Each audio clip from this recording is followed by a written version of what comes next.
አሁንም ፈልገው አድኑልኝ ወገኖቼ አድኑልኝ በሰማይ በምድር ታገኙታላችሁ አድኑልኝ ወገኖቼ ሶፎንያስ እንደዚህ አልነበረም እጅግ በጣም ያሳዝናል ከፈጣሪ ታገኙታላችሁ እባካችሁ ልጄን አድኑልኝ ሲሉ የሶፎንያስ እናት በእንባ ተማጸኑ ያጠፋሻለሁ አንዴ በመጥረቢያ ልሻለሁ ይለኛል አንዴ በቢላ ልሻለሁ ስላለኝ ህይወቴን ማዳን ስለሆነ አምልጬ ወጥቻለሁ ሶፎንያስ ጋዜጠኛው ከገዳም ወጥቼ ነው መደወልልህ መጀመሪያ አንተ ጋር ነው የደወልኩት ማንንም አላገኘሁም እሸቱ ዶንኪቲዩብ ስለ ስርዓትን ያዝ እሸቱ ዶንኪቲዩብ እየርክበት ያለው ርቀት ልክ አይደለም ይቅርታ ስለመጠየቁ ከሆነ እኔ ጥፋቴ አልታየኝም ጥፋቴ ሳይታየኝ ደግሞ ይቅርታ ጠይቄም አላቅም ለጠይቅም አልችልም ሰላም ጤና ይስጥልኝ እንዴት አላችሁ እግዚአብሔር የተመሰገነ ይሁን በወቅታዊ ቪዲዮ ተመልሼ መጣሁ እንግዲህ በዚህ ምን እንመለከተው ጋዜጠኛ ሶፎንያስ ሁላችሁም ታውቁታላችሁ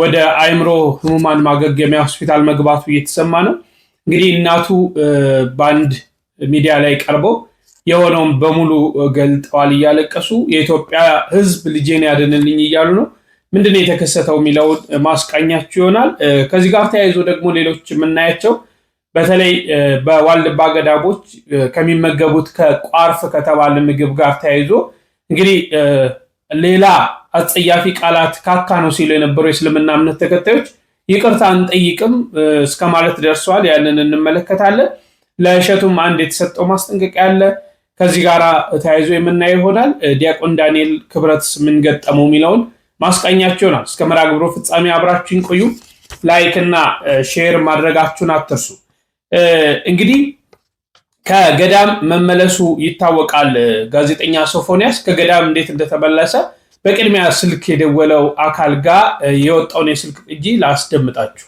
ሶፎንያስ ጋዜጠኛው ከገዳም ወጥቼ ነው መደወልልህ መጀመሪያ አንተ ጋር ነው የደወልኩት ማንንም አላገኘሁም ጋዜጠኛ ሶፎንያስ ተመልሷል ነገር ግን ሁለት ግራ የሚያጋቡ ሐሳቦች አሉ በመጀመሪያ እንደተመለሰ የደወለው ላጋለጠውና አዳማ እንግዲህ ላስደበደበው ለፍሬዘር ነበረ ለሱም እንግዲህ የነገረው ነገር አለ ገዳም ሂጄ ለ6 ወር ከ16 ቀን ቆይቻለሁ ብዙ ገዳማት አልተቀበሉኝ ነበር አንድ ገዳም ብቻ ነበር ተቀብሎ ደብቆ ሱባኤ እንድከታተል ያድርገኝ ብሏል አሁን ደግሞ እንግዲህ ከመጣ በኋላ ባይፖላር ዲስኦርደር የአእምሮ ህመም ውስጥ ነኝ ሆስፒታልም እገኛለሁ ብሏል ሁለቱ እንግዲህ የተለያዩ ሐሳቦች ናቸው ለፍሬዘር ያወራውን እስኪ ላስደምጣችሁ ይሰማል አዎ ሶፎንያስ ጋዜጠኛው ከገዳም ወጥቼ ነው መደወልልህ መጀመሪያ አንተ ጋር ነው የደወልኩት ማንንም አላገኘሁም በፌስቡክ ህዝቡን ይቅርታ ጠይቄያለሁኝ ግን አሁን አንተ ጋር ደውሌ አንደኛ ሁሌ ስለማስታወስ ነው እግዚአብሔርን ነው የምልህ መድኃኒዓለምን ነው የምልህ እየሰማኸኝ ነው አይደል አዎ እየሰማሁህ ነው መድኃኒዓለም በሚያውቀው እኔ አልከፋኝም እኔ እግዚአብሔርን ስጋው ደሙን እንድቀበል ህይወቴ እንዲስተካከል ከዚህ ቆሻሻ ህይወት እንድወጣ ወደ ትክክለኛ መስመር እንድገባ ምክንያት የሆንከኝ አንተ ነህ አንተ በዛ ደረጃ ጉዳዩን ባታራግበው ኖሮ እኔም እንደዚህ ባልሆንኩ ነበር እግዚአብሔርን ጎዳና የእግዚአብሔርን ወንጌል ለ6 ወር ከ16 ቀን ቆይቼ ነው ከገዳም የወጣሁት የትንሣኤ ዕለት ነው የፋሲካ ዕለት ነው ስጋው ደሙንም የተቀበልኩት ትልቅ ገዳም ነበርኩኝ አሁን ይሄ ነው ብዬ አልነግርህም ገዳሙም ደብቆ ነበር ያስቀመጠኝ መላው ኢትዮጵያ ገዳማት ተደውሎላቸው ሁሉ ፈቃደኛ አልነበረም እኔን ለመቀበል አንድ ገዳም ብቻ ነው ፈቃደኛ ሆነው ቤተልሔም ጎን ያለው ምንድነው ግብር ቤት የሚባል ታውቃለህ አይ አላውቅም ግብር ቤት የክርስትና ቤት ኦኬ እሺ ክርስትና ቤት ተሸሽጌ ተደብቄ እዛ ጸሎቴን ስግደቴን ወደ 5 ወር ነው የሰገድኩት ጾም ጸሎት ላይ ነበርኩኝ ከዛ በኋላ መድኃኒዓለም የሆሳዕና ዕለት ለአባ ወይም ደግሞ ለነበርኩበት ለአባ ለቅዱሳኑ በህልማቸው ሶፎንያስ ስጋው ደሙን የትንሣኤ ዕለት ይቀበል ብሎ መድኃኒዓለም ነግሯቸው የትንሣኤ ዕለት ስጋው ደሙን ተቀብዬ ትንሽ ታምሜ የካቲት ሆስፒታል ትንሽ አየር አጥሮኝ እኮ ውስጥ ነበርኩኝ። የምግብ እጥረት ገጥሞኝ ወደ 20 ኪሎ ገደማ ነው የቀነስኩት። ብታየኝ በጣም ነው የምትደነግጠው። አሁን ፎቶ ፖስት አድርጌያለሁ ፌስቡክ ላይ፣ ግን የድሮ ነው።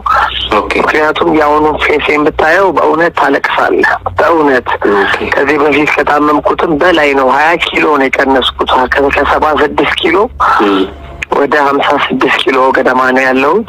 እንደተከታተላችሁት ነው እንግዲህ ይሄ ከገዳም መውጣቱን የሚገልጽ እንዲሁም ደግሞ የኢትዮጵያን ሕዝብ በሙሉ በፌስቡኩ ይቅርታ መጠየቁን የሚገልጽ ገዳም መግባቱ ደግሞ በጣም እንደጠቀመው የክርስቶስን ስጋና ደም እንዲቀበል እንደተቀበለ ሁሉ አንዳንድ ነገሮችን ገልጿል፣ እንደሰማችሁት ማለት ነው። እንግዲህ ትላንትና እናትየው በአንድ ሚዲያ ላይ ቀርበው በጣም ሰፊ ማብራሪያ ሰጥቷል የነበረበትን ሁኔታ። ጋዜጠኛ ሶፎንያስ ከዚህ በፊት ማስመለከታችሁ ጋዜጠኛ ሶፎንያስ እናቱ እንደሞተች አድርጎ የፖስተው ነገር ነበር። እጅግ በጣም ልብ የሚነካ ነገር አጋርቷል። ይሄው ምንድነው? ይሄን ቪዲዮ እየሰራሁላችሁ ከተወሰኑ ደቂቃዎች በፊት ነው። ግን ለምን ሰላምዬ ጨከንሽብኝ? ኧረ የምን ጉድ ነው የምሰማው? ሰላምዬ እናቴ፣ ወይኔ ደጓ እናቴ፣ የት ተሰወርሽብኝ? ገደሉብኝ አይደል? አንቺማ በእኔ አትጨክኝም። ሞትሽብኝ ወይ? ድንጋይ ካብ ላይ ካርቱን አንጥፈን የተኛ ነው ተረስተውሽ ነው ወይ እናቴ? ኦቾሎኒ ሸጠሽ ያሳደግሽኝ፣ መርካቶ ለመርካቶ ስለ ኪዳነ ምሕረት ብለሽ ለምነሽ ያበላሽኝ፣ መልክሽን ያጣሹ በእኔ እኮ ነው ሰላምዬ እናቴ። የት ገብተሽብኝ ነው? እረ ንገሩኝ ማበዴ ነው እኔን ያስቀድመኝ እማ፣ አንቺ የዋ ሰው ነሽ፣ ይሄ አይገባሽም ሰልዬ የሚል መልእክት ያለው እንግዲህ ከደቂቃዎች በፊት ሶፎንያስ ዋሲሁን አጋርቷል። ምናልባትም ይሄ ጽሁፍ በትክክልም የሚያሳየው እንግዲህ የጋዜጠኛው እናት ማረፏን ነው። ነፍስ ይማር ማለት እንወዳለን። እጅግ በጣም የሚያሳዝን ነው። ማህበራዊ ሚዲያው ላይ እንዳልኳችሁ በየተወሰነ ሰዓት ልዩነት ፖስት እያደረገ ነው። አሁን ደግሞ ፖስት ያደረገው ነገር ከእናቱ ህልፈት ጋር የተያያዘ ጉዳይ አለው። እንደሰማችሁት ነው። እናቴ የጠፍተሽብኝ ነው የሚሉ ነገሮች እናትየው በህይወት እንደሌሉ አድርጎ ገልጿል። እንግዲህ እናትየው ይህንን ሁሉ ከእህት ጋር በመሆን ሰፋ ያለ ማብራሪያ ሰጥቷል። በተለይ እየደረሰ የሆነ ያለውን በተለይ የኢትዮጵያ ህዝብ እንዲደርስላቸው የልጃቸው ምኞት ምን እንደነበረ፣ ልጃቸው በቤት ውስጥ ምን ያደርጋቸው እንደነበረ ሁሉ ከልጃቸው ለምን እንዳመለጡ ለምን እንደሸሹ ሁሉ ተናግሯል እና እንደው እስቲ እኚህን እናት እንስማ። እጅግ በጣም ያሳዝናል። ከፈጣሪ ታገኙታላችሁ፣ እባካችሁ ልጄን አድኑልኝ ሲሉ የሶፎንያስ እናት በእንባ ተማጸኑ። ጋዜጠኛ ሶፎንያስ ዋሲሁን በፌስቡክ ገጹ እናቴ ሰላምዬ ጠፋችብኝ፣ ሞተችብኝ በሚል ያሰራጨው መረጃ ተከትሎ እውነታውን ለማስረዳት እናቱ ትዬ ሰላማዊት ጥሩና ታላቅ እህቱ ፍቅርተ ዋሲሁን በሸገር ኢንፎ ስቱዲዮ ተገኝተው ነበር። እናቱ ትዬ ሰላም በህይወት መኖራቸውንና ጋዜጠኛ ሶፎንያስ በአሁኑ ሰዓት ያለበት እጅግ አሳሳቢ የጤና ሁኔታ አስመልክቶ ማብራሪያ ሰጥተዋል። ሶፎንያስ እናቱ ጠፋችብኝ ቢልም እናቱ ግን ከልጃቸው የአእምሮ መታወክና ሊሰነዘረባቸው ከነበረው ጥቃት ራሳቸውን ለማዳን ሲሉ ብቻ ከቤት ሸሽተው መውጣታቸውን በቪዲዮ አረጋግጠዋል። ከዚህ ቀደም የነበረበት የአእምሮ ህመም አገርሽቶበት ከሕክምና ተቋም ካመለጠ በኋላ በገዳም ቆይታው መድኃኒት በማቋረጡ ምክንያት ሁኔታው ይበልጥ ውስብስብና ከአቅም በላይ ሊሆን ችለዋል ብለዋል። በመኖሪያ ቤቱ የደረሰው አደጋ ከቀናት በፊት በቤቱ ውስጥ በሩን ቆልፎ ንብረት ያወደመ ሲሆን የቤት አስቤዛዎች በመድፋት እና ዘይት በማንተክተክ የቀረበኝን ሰው ሁሉ እገላለሁ በማለቱ ፖሊሶች መስኮት ሰብረው በመግባት ሊቆጣጠሩ እንደቻሉ ተገልጿል። የሶፎንያስ እናት ልጃቸው የትዳርና የልጅ ባለቤት ሆኖ ለማየት እንጂ እንዲህ አይነቱ ፈተና ላይ ይወድቃል ብለው እንዳልጠበቁ ገልጸው ሶፎንያስን ለብቻቸው ለቁም ነገር ያበቁት እናት በመሆናቸው የኢትዮጵያ ሕዝብ ልጃቸውን ከዚህ የከፋ ህመም እንዲታደግላቸው በሸገር ኢንፎ በእንባ ተማጽነዋል። ያጠፋሻለሁ፣ አንዴ በመጥረቢያ ልሻለሁ ይለኛል፣ አንዴ በቢላ ልሻለሁ ስላለኝ ህይወቴን ማዳን ስለሆነ አምልጬ ወጥቻለሁ። በቃ ጠፍተውቦት ነው እናቴ ተሰወረችብኝ፣ ምን ነው ጨከንሽብኝ የሚል ጽሁፍ የለቀቀው። አዎ በቃ እንደዛ ነው። ጉዳት ሊያደርስቦት ሞክሮ ነበር ብቻ ብሆንም እንደውም በመጥረጊያ እንጨት እኮ እንዲህ አናቴን በጀርባዬ በኩል እንዲህ ሊመታኝ ነበር። ብዬ ነው ሰው የደረሰልኝ እና ብዙ ነገሮች አጥፍቷል። ቤቱ ወድሟል። እንደገና ዘይት ጥዶ በሁለት ብረት ድስት ጥዶ አንተክትኮ ለኔ ነበር ያ ነገር ላይ ሊገለብጥብኝ የታሰበው ማለት ነው። ሰው ደርሶ አጥፍቶት አውርዶ ይቀዝቅዝ ብለው አስቀመጡት።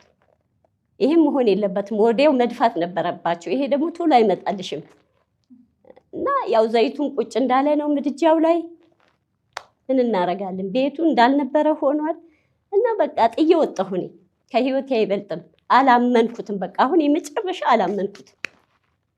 በፊት ግን እንደው እንትን ነይ ሲለኝ እየተከተልኩ እዛ ነይ ሲለኝ እየተከተልኩ ሳይሆን ንግግሩ ምኑ ትክክል አይደለም። በቃ ራስሽን አስተዋውቂልኝ እንደው ማነች ለሚሉ።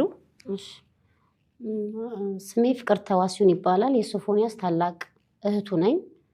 ያው በቃ እሷ እንዳለችው ነው ሁሉም ነገር። በቃ አሁን ጸበል ሂዷል ተጠምቁም ብሎ ያው ይድናል ተብሎ ነበር። ያው መድኃኒቱ ስለተቋረጠ በዛ ምክንያት ነው አምልጦም መጣ።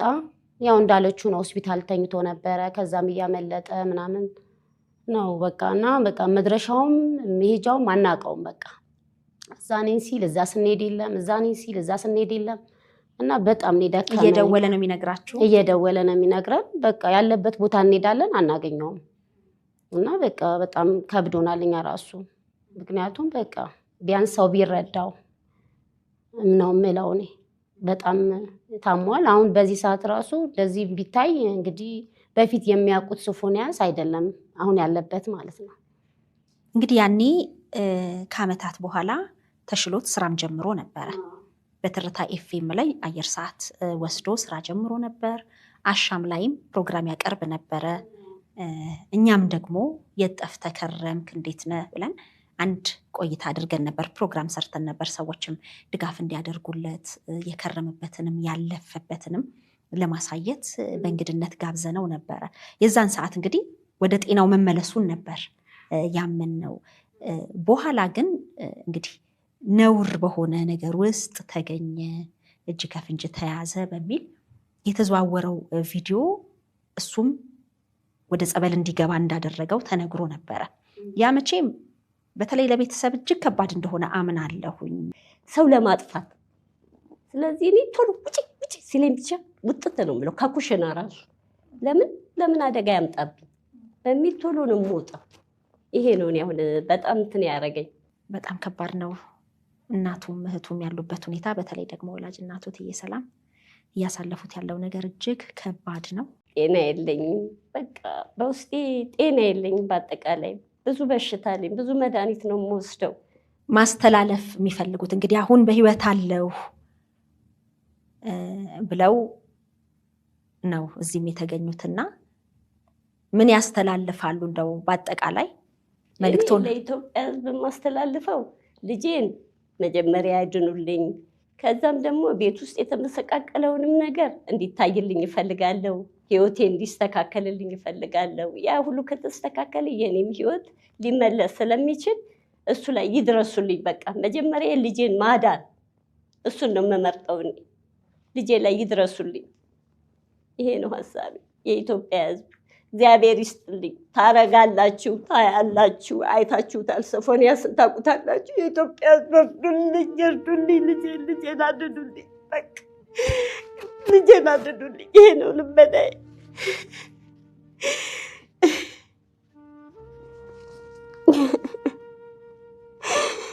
እንዴት አድርጌ ልናገር? እንዴት አድርጌ ልፋቴ ከንቱ ሆነ።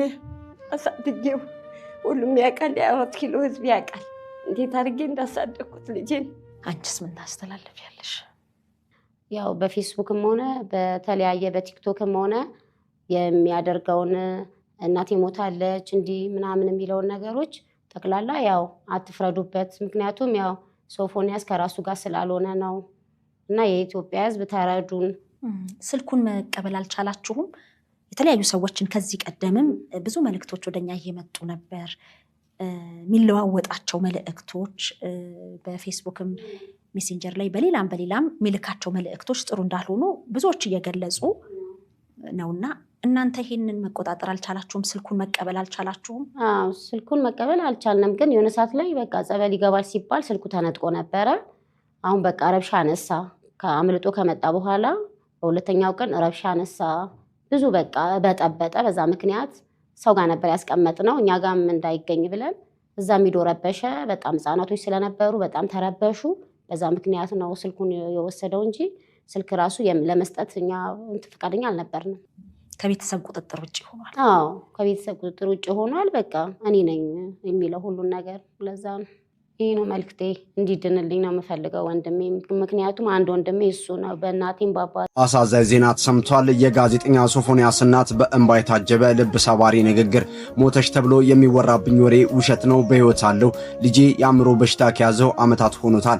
ስጦታ ሆስፒታል በስፖንሰር ይታከም ነበር። ገዳም ሄዶ መድኃኒት ተቀምጦ ለ5 ወር ጸበሉን እየተከታተለ ነበር። ከገዳም አምልጦ ወጣ። የካቲት ሆስፒታል ተኝቶ ሹልክ ብሎ ይጠፋብናል። የገዳሙ አባ መርፌ ከነካህ ትሞታለህ ብለውኛል አለን።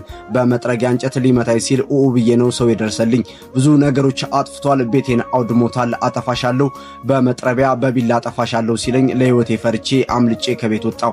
ንግግሩ ሁሉ ትክክል አይደለም። በሁለት ብረት ድስት ዘይት አፍልቶ ሊገለብጥብኝ ነበር። ሰው ነው ያተረፈኝ። አሁን የት እንዳለ አይታወቅም። እንቅልፍ የለንም። አሁን መጥቶ የሆነ ነገር ያደርገናል ብለን ስጋት ውስጥ ነን። እስከ ህይወቴ መጨረሻ የሱን ደህንነት ካላወኩኝ እዛ ቤት አልገባም። የመጣበት ሰይጣን እኔን ለመግደል ወይም ራሱን ለማጥፋት ነው። ሁልጊዜ የምመኝለት ትዳር ይዞልኝ ፍሬውን ማየት ነበር። ያለ አባት ነው ያሳደግኩት። ለቁም ነገር አድርሼው ነበር። ሶፎንያስ እንደዚህ አልነበረም። ለሀገር የሚበቃ ልጅ ነበር። ወገኖቼ ሶፎንያስን እንዴት እንደነበረ ታውቁታላችሁ። አሁን ተበላሸብኝ። ሁሉም ሰው ተጠይፎኛል፣ አግልለውኛል። ቤተሰብ ሁሉ በሱ ምክንያት እንዳደርሽብኝ ብለውኛል። እኔም በሱ ጭንቀት በመሃል ቤት እንዳልሞት እንዴት አድርጌ እንዳሳደግኩት የ4 ኪሎ ህዝብ ያውቃል። ትንንሽ ስራዎችን እየሰራ አድጎ የተሻለ ስራ ሲይዝ እንዲህ አደረጉብኝ። አሳድጌው ልፋቴ ከንቱ ሆነ። የተመሰቃቀለውን ቤቴን አስተካክሉልኝ ወገኖቼ፣ ልጄን አድኑልኝ። በሰማይ በምድር ታገኙታላችሁ፣ ከእግዚአብሔር ታገኙታላችሁ። የእናትየውን ስቃይ መስማት እጅግ በጣም ያማል። እንደተከታተላችሁት ነው። ያሳዝናል። እቺም እናት እንደዚህ በአደባባይ ወጥተው እያለቀሱ ሲለምኑ ማየት እጅግ በጣም የሚያሳዝን ነገር ነው። እናት ለልጇ ያላትን ነገር መቼም ከኔ በላይ ሁላችሁም ታውቁታላችሁና እንግዲህ ይሄ ልጅ እግዚአብሔር ይማረው። ከዛ ውጭ ምንም የምንለው ነገር የለም። እግዚአብሔር ምሕረቱን ይላክለት። ከገዳም ሲወጣ ራሱ የአያችሁት ፎቶ አለ። በጣም ክስት ብሎ ጉስቁል ብሎ ነው ያለው። አሁን በአእምሮ ህሙማን ማገገሚያም እንደሚገኝ ተገልጿል። ያንን አስመለክታችኋለሁ። እንግዲህ እናትየው ላይ ብዙ ፈተና ብዙ ችግር ያደርስ እንደነበርና ይህ የመጣባቸው ክፉ መንፈስ ወይ እሳቸውን ለማጥፋት ወይ ራሱን እንዲያጠፋ የሚያደርግ ነው። በጣም ከፍተኛ ጉዳትን እንደተጎዱና ሊገላቸውም እንደሚፈልግ በየዕለቱ ጉዳት ሊያደርስባቸው እንደሚፈልግ ያንንም ደግሞ እንደሚያደርግ ሲያውቁ ነው ከሱ የሸሹት። እንግዲህ እናቴ ጠፍተሽ ነው የሚሉ ነገሮችን ከኔ ምን ሆነሽ ነው የራቅሽው የሚሉ ነገሮችን የለቀቀው ሞታለች ወይ ብሎ የለቀቀው እናትየው ከሱ ሸሽተው እንደሆነ ብዙ ፈተና እየደረሰባቸው እንደሆነና አሁን ደግሞ የኢትዮጵያ ሕዝብ እንዲደርስላቸው ልጃቸውን ወደ ቀደመ ማንነቱ እንዲመልስላቸው ልጃቸው ያለኝን ምፈልገውን ዓላማ እንዲኖርልኝ አግዙኝ እያሉ ነው። እግዚአብሔር ምሕረት ቸርነትን ይላክ። እንዲህ አይነት ነገር መንፈስ ነው ሁልጊዜ ነው ምለው። በተለይ ይሄ ያለበት እሱ የሚጠራበት እንዲሆነዋል ተብሎ ይሄ ግብረ ሰዶም የሚባለው ክፉ መንፈስ አያችሁ፣ እኛን የሚወክለን ለኛ የተፈጠረ ለኛ የተዘጋጀ አይደለም። የዲያብሎስ ስራ የዲያብሎስ ግብር ነው። ሰዎች ወደዚህ ውስጥ ሲገቡ በምን አይነት መንገድ እንደሚገቡ አያውቁትም። አንዴ ከተለከፉ ግን በቃ እንዲህ አይነት ፈተና ይደርሳልና በተለይ እዚህ ላይ አበክረን ልንሰራ በጣም ሁልጊዜ እየወጣን ልንቃወመው ሁልጊዜ ይሄንን ስራችን ልናደርገው ይገባል። ምክንያቱም ልጆቻችን ነገ የሚመጣው ትውልድ ዛሬ ውስጡን ምን ያህል ይሄድ እንደሆነ ብታዩት በጣም ነው የሚዘገንነው። ሌሎቹ ዓለማት ገንዘብ መድበው በጀት መድበው ምን አይነት ስራ እየሰሩ ምን አይነት ሰይጣናዊ ስራዎችን እግዚአብሔር ከፈቀደው ዘር ማያስገኝ ፍሬ ማያስገኝ ህገወጥ የሆነ ኃጢአት የሆነ ነውር የሆነ ተግባራት እያለማመዱን ይገኛል። በየትምህርት ቤቱ በየምኑ ዛሬ ይሄ ሀገራችን ከገባ መውጣት ማንችልበት እንዲህ አይነት ነገር ውስጥ እንገባለንና እግዚአብሔር ከዚህ ፈተና ያርቀን። አንድ ቪዲዮ ላስቃኛችሁና እንተዋለን። ጋዜጠኛ ሶፎንያስ በአእምሮ ህመም ወይንም ባዮፖላር ዲስኦርደር ተይዞ የሕክምና ክትትል ላይ መሆኑን ይፋ ማድረጉን ሰምተናል። እንግዲህ ጋዜጠኛ ሶፎንያስ በአሁኑ ወቅት አስቸጋሪና አሳሳቢ ከሆነው የባይፖላር አእምሮ ህመም ጋር እየታገለ መሆኑንና በሕክምና ክትትል ላይ እንደሚገኝም በይፋ አስታውቋል። የስራ ባልደረቦቹን አድናቂዎቹንና መላው ቤተሰቡን በሐሳብና በጸሎት ከጎኑ እንዲቆሙም ጠይቋል። ይህንን አስቸጋሪ ወቅት በበሰልና በቁርጠኝነት ስሜት እየተጋፈጠው መሆኑን የገለጸው ጋዜጠኛው እንግዲህ ሕክምናውን በጥንቃቄ እየተከታተለ እንደሚገኝና በአምላክ እገዛ እንዲሁም ደግሞ በሕክምና ባለሙያዎችም ድጋፍ ይህንን ጊዜ እንደሚያልፈው ሙሉ እምነት እንዳለውም ገልጿል። እንግዲህ በርካታ የማህበራዊ ሚዲያ ተጠቃሚዎች እንዲሁም ወዳጆቹም ያላቸውን አድናቆትና ፍቅር በመግለጽም ፈጣን ማገገምን እየተመኙለት ይገኛሉ። ባስተላለፈው መልእክት ስር ማለት ነው። የባይፖላር ህመም እንግዲህ በሰው ልጅ ስሜት፣ ጉልበትና የዕለት ተዕለት ተግባራትን የማከናወን አቅም ላይ ከፍተኛና ከባድ የባህሪ መዋዠቅን የሚያመጣ የአእምሮ ጤና እክል ነው። በከፍተኛ የደስታ ስሜት እንዲሁም ደግሞ በከፍተኛ ተስፋ መቁረጥ ስሜት ውስጥ የሚከት ህመም ሆኖ ነው የሚነገረው። እንግዲህ ስለዚህ በሽታ ያላችሁን ዕውቀት በደንብ ሰፋ አድርጋችሁ እንድትመለከቱትም እወዳለሁኝ። ምክንያቱም ከዚህ ቀደም በዚህ ጋዜጠኛ ጉዳይ በጣም ብዙ የሚባሉ ነገሮችም አሉ። ይህንን ከህመም ሳይሆን እንዲሁ አውቆት የሚያደርገው እንደሆነ ተደርጎ ነበር ብዙዎቹ ሲናገሩ እሱም ላይ ተጽዕኖ ሲያሳድሩ የነበሩት። እንግዲህ ይህንን መረጃ በደንብ ስለዚህ ህመም ያላችሁን ዕውቀት በማስፋት ለሱ ያለንን ድጋፍ ከጎኑ መሆናችንን እናሳየው እላለሁ። ለሱም እግዚአብሔር ጤናውን እንዲመልስለትና ወደ ቀደመ ሙያው እንዲመለስ የሁላችንም ጸሎት ነው። የኛ ድጋፍ ያስፈልገዋል።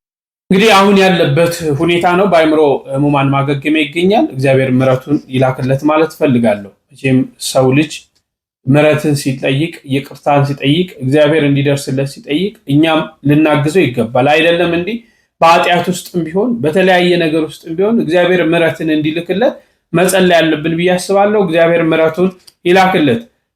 እንግዲህ ዳንኤል ክብረት ከስልጣናቸው እንደተነሱ እየሰማን ነው። ዲያቆን ዳንኤል ክብረት ከስልጣን መነሳታቸው ተሰማ። የጠቅላይ ሚኒስትሩ አማካሪ ዲያቆን ዳንኤል ክብረት ከስልጣን መነሳታቸው መሰረት ሚዲያ ዘግቧል። ዲያቆን ዳንኤል ክብረት የፋና ብሮድካስቲንግ ኮርፖሬሽን የቦርድ ሰብሳቢ የነበሩ ሲሆን ከተቋሙ ሰራተኞች በተነሳባቸው ቅሬታ ምክንያት ከቦርድ ሰብሳቢነታቸው ተነስተዋል ሲል የዜና ጣቢያው ምንጮቹን ጠቅሶ ዘግቧል። በምትካቸው የኮሚኒኬሽን ሚኒስትሯ ወይዘሮ እናታለም መለስ ተተክተዋል ሲል አክሏል። ይህንን የስልጣን ሽግሽግ በተመለከተ ከፋና ብሮድካስቲንግ ኮርፖሬሽንም ሆነ ከመንግስት በኩል የተባለ ነገር የለም። መሰረት ሚዲያ ነው ያጋራው። እንግዲህ ዳንኤል ክብረት በተለይ ጠቅላይ ሚኒስትሩ አማካሪ የተለያየ ኃላፊነት ላይ ሆነው አገልግለዋል። አሁን ደግሞ ከፋና ብሮድካስት የቦርድ ሰብሳቢ ነበሩ። ከዚህ ከስልጣናቸው ተነስተዋል፣ ተባረዋል እየተባለ እንግዲህ የተለያዩ መረጃዎች እየወጡ ነው። በዚህ ዙሪያ እናንተ ምን ትላላችሁ? ወደ ዋልድባ አባቶቻችን እንለፍ። በቅድሚያ ለእሸቱ የደረሰውን ማስጠንቀቂያ ላስቀኛችሁ። እሸቱ ዶንኪቲዩብ ስነ ስርዓትን ያዝ። እሸቱ ዶንኪቲዩብ እየሄድክበት ያለው ርቀት ልክ አይደለም። ገዳማትን ለግል ጥቅም አታውላቸው። አባቶችን መሰደቢያና መሳለቂያ አታድርጋቸው። አባቶችን የሶሻል ሚዲያ የሳይበር የጥላቻ ንግግሮች እንዲናገሯቸው አታርግ። ፕሊስ ከቻልክ አንተ ገብተህ ገዳም ኑር። አባቶችን መነኮሳትን እየወሰድክ ድራማ አታሰራቸው። መታየት የሌለበት የገዳማት ተግባራት ሚስጥራት በሶሻል ሚዲያ እያወጣ ገዳማትን እንዳታስንቅ ፕሊስ። አንተ ሁሌ ተቺ አይደለም ትተቻለህ። ወንድማችን አንተ ለቪው ብለህ አባቶችን ባሰድብ ድራማ ባሰራ ጥሩ ይመስለኛል። በቃ አንተ ገዳማትን እንደዚህ የምትወድ ከሆነ አንተ ገብተህ መኖር ከቻልክ ኑር እስቲ ገዳማትን። ለሶሻል ሚዲያ እያወጣ ለቢዝነስ ለቪው አትጠቀማቸው ወንድማችን። ሲደመር አባቶች መታየት አይፈልጉም። ትህትናቸውን ለእግዚአብሔር ያላቸውን ፍቅር እንዴት እንደመነኑ መታየት አይፈልጉም። ሶሻል ሚዲያ አይፈልጉም። ለሶሻል ሚዲያ ዓላማ አታውላቸው። እሸቱ ዶንኪቲዩብ በቃ ሊበቃ ይገባል። ሚኮ ወንድማችን እንግዲህ በቲክቶክ ታውቁታላችሁ። በተለይ ስለ ኦርቶዶክሳውያን የሚከራከር ምላሽ የሚሰጥ ወንድም ነው። እሸቱ እንግዲህ ገዳማውያን አባቶቻችንን በይፋ አታውጣብን፣ የገዳማውያን የአባቶቻችንን ሚስጥር የአባቶቻችንን ኑሮ ህይወት ወደ አደባባይ አታውጣ፣ አታሰድበን የሚሉ ነገሮችን አንስቷል። አንዳንዴም እሺ እኔ ምን እላለሁ ሐሳቡን እጋራዋለሁ። ነገር ግን እኛ የገዳም አባቶቻችንን እየተመለከትን ነው ወይ? በዚህ ዘመን እያየን ነው ወይ? የሚያስፈልጋቸው ነገሮች በትንሹ ለምሳሌ ሸቶ ያቀረበው ቪዲዮ አለ ስለ ዋልድባ ገዳም እናቶች ፈተናቸው፣ መከራቸው፣ ስቃያቸው። አዎ በዚህ ፈተና ውስጥ በዚህ መከራ ውስጥ በዚህ ስቃይ ውስጥ ሲያልፉ ነው በረከትን ህይወትን የሚያገኙት። ዓለምን ንቀዋል። ለእነሱ የዕለት ተዕለት ውጣ ውረዳቸው ቢሆንም ወደውት እየኖሩ ነገር ግን በጣም እየተሰቃዩ ያሉባቸው ነገሮች፣ የውሃ ችግሮች፣ የተለያዩ ችግሮች መቼም በገዳም የሚገኙ አባቶቻችን ትትና አላቸው። አዎ ምንም አይካድም። ግን ይሄ ቀረጻ ባያስፈልግ ኖሮ ዞር በል ይላሉ ብዬ አስባለሁ። ዞር በል ያላሉበት ምክንያት ችግሮቻቸው በጣም ስለጎላ ቀረጻው እንኳን ባያስፈልግ ግን ያሉበት ችግር ጎልቶ ስለታየ ያንን ችግር ለማለፍ ሲሉ እንዲህ አይነት ነገሮችን ያደርጋሉ። እኛስ እነዚህ አባቶቻችን ወደ ሚዲያ እንዳይወጡ እነዚህ አባቶቻችን የገዳም ህይወታቸው ለዓለም እንዳይታይ እንደተደበቁ እንዲኖሩ ምን ማድረግ አለብን? ለነዚህ አባቶች እንጎበኛቸዋለን ወይ? የሚያስፈልጋቸው ነገሮች እናረጋለን ወይ? አሁን ለምሳሌ እሸቱ የሰራው ቪዲዮ ከተሰራ በኋላ በእርግጠኝነት በርካታ ሰዎች አይናቸው ወደዚህ ወደ ዋልድባ ገዳም እንደሚሆን አልጠራጠርም። ለእናት ለአባቶቻችን በዛ ላሉት ልድረስላቸው እንደዚህ እናርግላቸው ብለው ብዙ ስራዎች እንደሚሰሩ አልጠራጠርም። እና ከዚህ ጋር ተያይዞ በምን አይነት ሽፋን እንሰጣለን? ይሄንን የኛን ድርሻ እንዴት እንወጣለን የሚል ነው እንጂ የወንድሞቼን ሐሳብ አከብራለሁ። ግን ለዚህ ደግሞ ካልወጣና ካልተሰራ ምናልባት እኛ የምንመለከተው የሱን ቪው ብቻ ሊሆን ይችላል። ከኋላ ለነዚህ አባቶች የሚደርስላቸው ነገር የሚለው ያሳስበኛል። ምን ትላላችሁ በዚህ ላይ? እንደው በመጨረሻ ማስመለከታችሁ እሸቱ ወደ ዋልድባ ገዳም አባቶች ሄዶ ቋርፍ የሚባለውን ምግብ እንደሚመገቡ እየነገሩት እያለ እንግዲህ አንድ አባት የአባቶች ነው ብለው ዝም እንዳሉ ይታወቃል። እና ይህን ተከትሎ ብዙ የእስልምና እምነት ተከታዮች የአባቶችን ነው የሚመገቡት እያሉ ስለ ቃሉ ይቅርታ ሲናገሩ ነበር። እና ብዙዎች ጩኸታቸውን ሲያሰሙ ይቅርታ እንጠይቅም እስከማለት ደርሰዋል። እነዚህን ነገሮች ላስቀኛችሁ። ይቅርታ ስለመጠየቁ ከሆነ እኔ ጥፋቴ አልታየኝም። ጥፋቴ ሳይታየኝ ደግሞ ይቅርታ ጠይቄም አላቅም፣ ልጠይቅም አልችልም። እሸቱ የአባቶች ነው ተብሎ የደረቀ አር ሲበላ አይቼ እኔ ሞት አላደርግም፣ ከሞት ትድናለሁ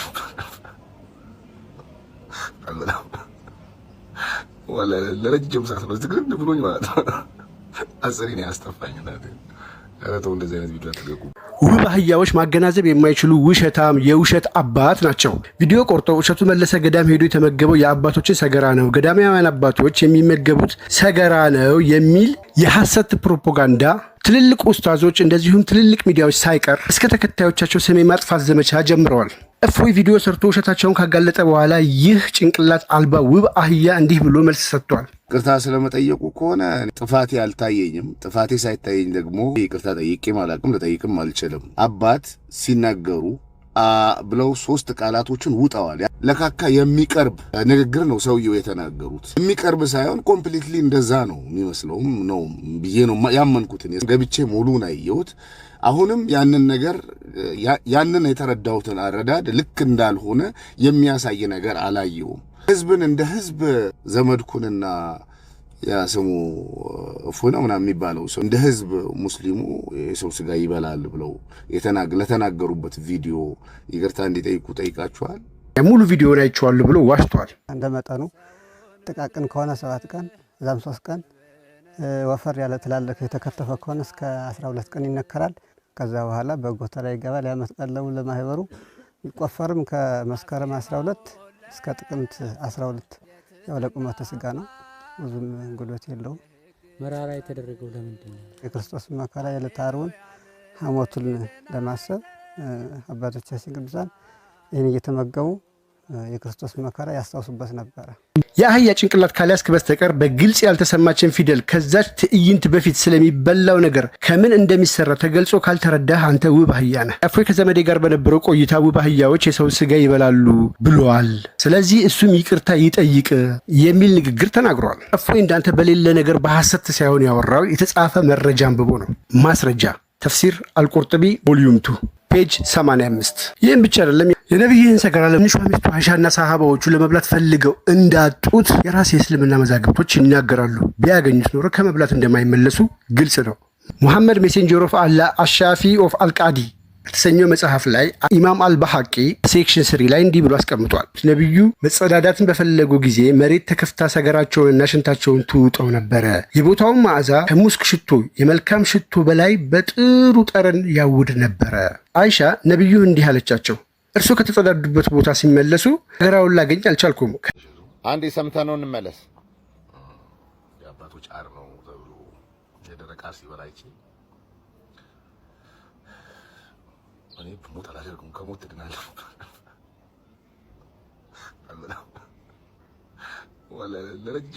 እንግዲህ እንደሰማችሁት ነው። እንደዚህ አይነቱን ሰው ዲፌንስ ማድረግ መከላከል የነበረባችሁ ከኛ ከክርስቲያኖች ቀድማችሁ የሙስሊም ማህበረሰብ ነበረባችሁ።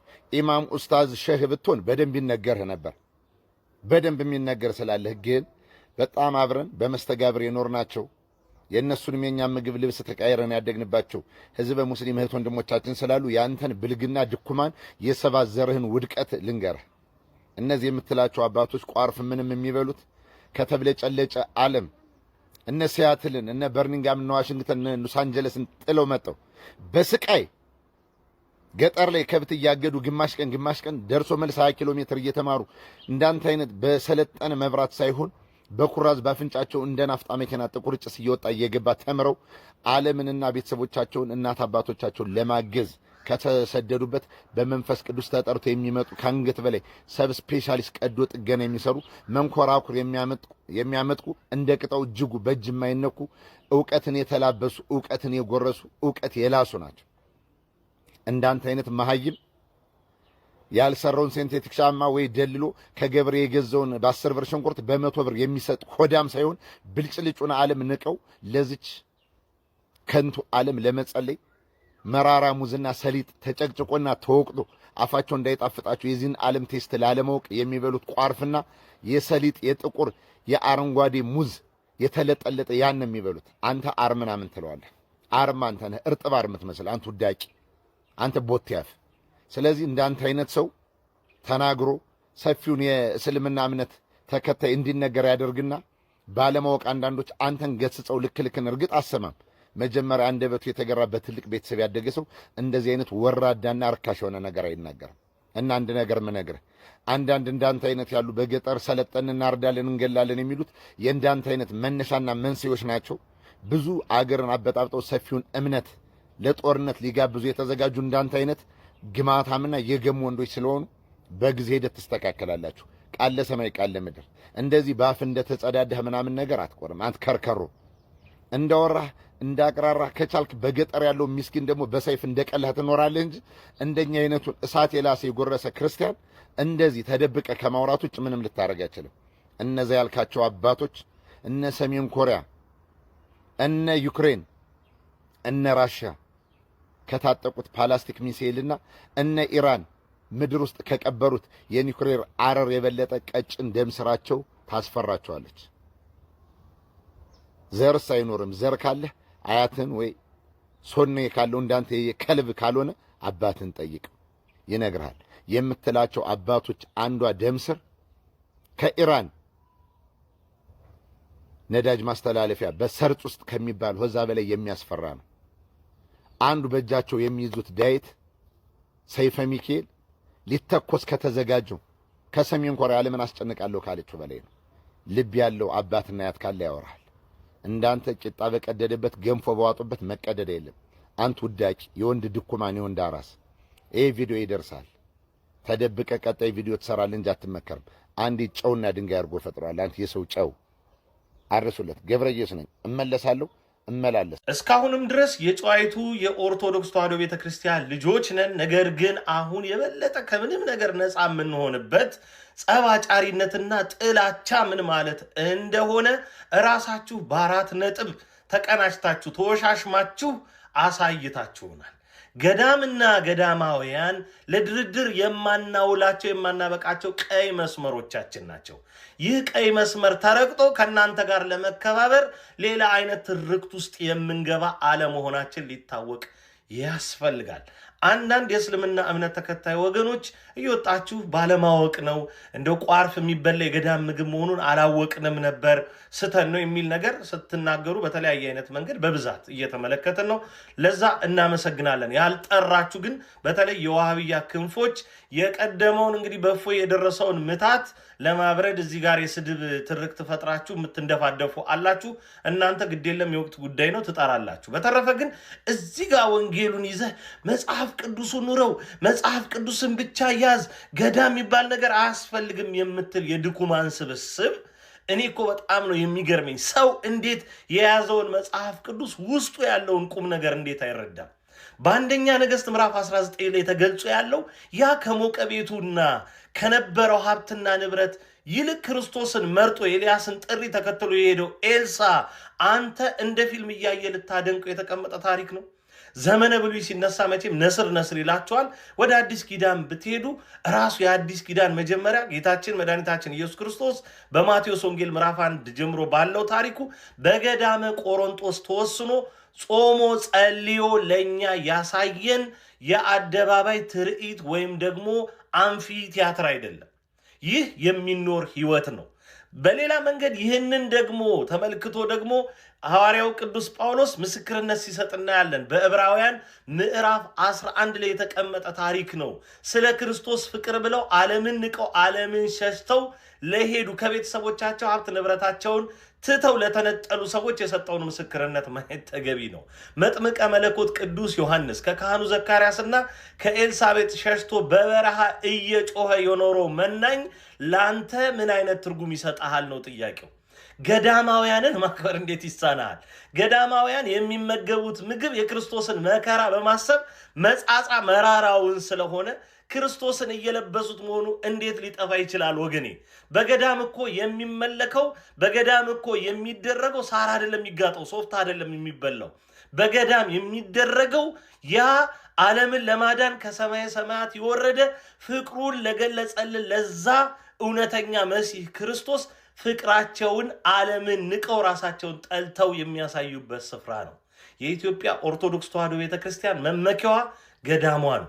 የአጋንንታችሁ ሙላት እዚህ አፍንጫችሁ ስር ደርሷል። ይህንን ለማስታገስ እውነቴን ነው ብዙ የጸበል ስፍራዎች አሉን። ኑና ተጠመቁ። በተረፈ ለጀመራችሁት የጥላቻ ንግግርና ፖለቲካ እናንተው ትወጡታላችሁ። እኛ ጋር ምንም የሚቀር ነገር የለም። እናንተ ትጀምሩታላችሁ፣ እናንተው ጋር እዛው ይቀራል። እውነቴን ነው የምነግራችሁ።